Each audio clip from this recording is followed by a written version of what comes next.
doctors, welcome to our channel Medico Swami. So, welcome to another session of homeopathic medicine. Today we will be discussing about homeopathic medicine Cactus grandiflorus. तो cactus सबसे पहले तो दिमाग में ये fit कर लेना कि एक हार्ट रेमेडी है। अब इसका जो कॉमन नेम है वो है नाइट ब्लूमिंग सीरीज। इसको डॉक्टर रूबिनी जो इटाली से थे उन्होंने प्रूव किया था। कैक्टेसी फैमिली को ये बिलोंग करती है। अब जो डॉक्टर रूबिनी है उन्होंने इसको प्रूव किया था, तो मदर टिंचर काय से बनाया था? ब्रांचेस से और फ्लावर से। फिर उसे फर्दर पोटेंसीज बनती गई। डॉक्टर ह्यूज का कहना है कि एकोनाइट और कैक्टस बहुत ज्यादा सिमिलर है। एकोनाइट में भी हीट होता है, स्वेट है, पेन, हैमरेज और कंजेशन है।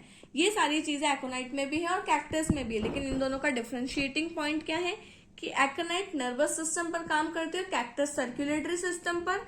एकोनाइट वीक करती है नर्वस सिस्टम को और कैक्टस का ऐसा कोई एक्शन नहीं है। स्फीयर ऑफ एक्शन मेन है heart, blood vessel, uterus, ovary पर। इसका कॉन्स्टिट्यूशन देखेंगे तो ऐसा कोई पर्टिकुलरली कॉन्स्टिट्यूशन है नहीं कैक्टस का।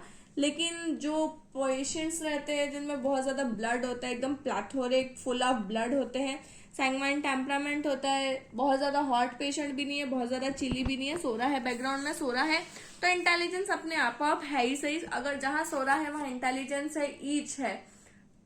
ये चीज आपको ध्यान रखनी है। अब इस मेडिसिन के जो पूछा जाता है एग्जामिनेशन में वो है हार्ट ऑफ कैक्टस।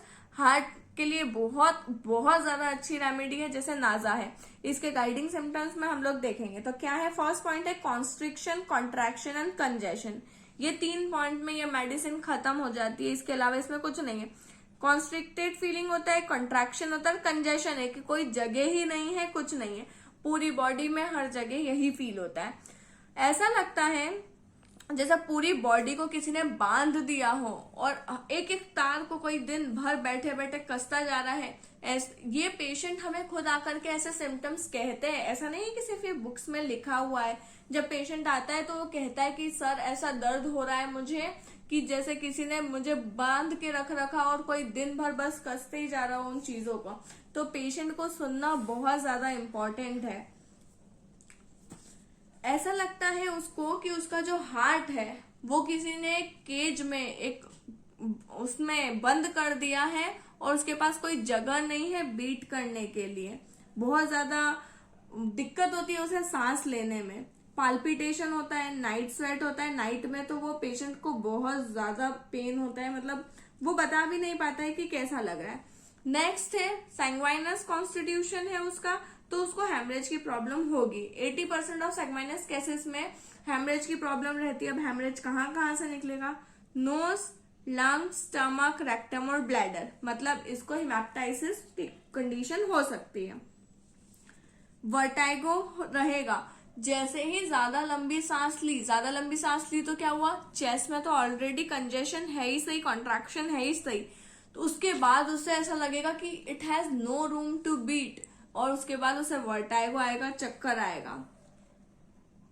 उसे ऐसा लगता है सपने कैसे आते हैं कि वो बिस्तर से गिर गया। कई बार हमें भी ऐसे सपने आते हैं कि बिस्तर से गिर गए, चलते चलते गिर गए, और एक जो सबकॉन्शियस माइंड होता है वो हमें जगा देता है। लेकिन कैक्टस को ऑलमोस्ट ऐसे ड्रीम्स आते हैं कि वो गिर गया है।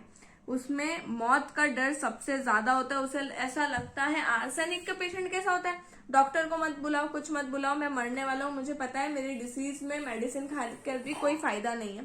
सेम होता है कैक्टस के पेशेंट को। उसको लगता है कि उसकी डिसीज इनक्यूरेबल है और कुछ नहीं हो सकता है।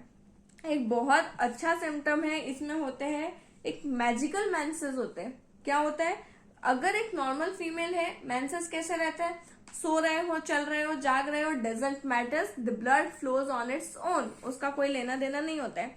लेकिन कुछ मेडिसिन है कैक्टस में, मेंस्ट्रुअल फ्लो जैसे ही फीमेल बिस्तर पर लेटी वैसे ही मेंस्ट्रुअल फ्लो बंद हो जाएगा, और ये बहुत बहुत ज्यादा इंपॉर्टेंट सिम्टम है। इसके लिए कुछ और मेडिसिन भी है, बोविस्टा, कॉस्टिकम और लिलियम टिक। ये तीनों मेडिसिन में भी ऐसा होता है कि जब जब मेंसेस आते हैं और वो बिस्तर पर लेटती है तो बंद हो जाते हैं। पीरियोडिसिटी बहुत ज्यादा होती है। 11 बजे सुबह और 11 बजे शाम में एग्रावेशन होता है। जो बहुत सारे सिम्टम है वो लेटने से बढ़ जाते हैं। आप हार्ट में भी आपको यही सारे सिम्टम्स लिखने हैं जो गाइडिंग में आए हैं, इसके अलावा कुछ ऐसा स्पेशल इसमें है नहीं। कैक्टस मेनली एक हार्ट रेमेडी है। एग्जाम में इसकी डीपी तो आज तक तो ऐसा है नहीं कि पूछी गई हो। मेनली इसके जो सिम्टम्स है वो पूछे जाते हैं, तो गाइडिंग पूछ लेंगे या तो हार्ट के लिए पूछेंगे। अब एग्रावेशन होता है इसका सुबह 11 बजे और रात में 11 बजे, और लेफ्ट हैंड साइड करवट लेने से। लेफ्ट हैंड साइड क्यों? क्योंकि heart slightly towards left side होता है, तो इसका रिफर्ड पेन कहाँ जाएगा? शोल्डर पर और लेफ्ट साइड पर, इसलिए उसको लेफ्ट साइड से एग्रावेशन होता है। एम्बुलेशन सोने से, रेस्ट से, फ्रेश और ओपन एयर में। फ्रेश और ओपन एयर में क्यों होगा? क्योंकि अगर उसे प्रॉब्लम है एस्थमा की या कोई भी कार्डियोवास्कुलर डिसीज है तो उसे फ्रेश एयर से एम्बुलेशन होगा। So this was all about cactus grandiflorus. Thanks for watching the video till the end. Do like, share and subscribe our channel. Thank you.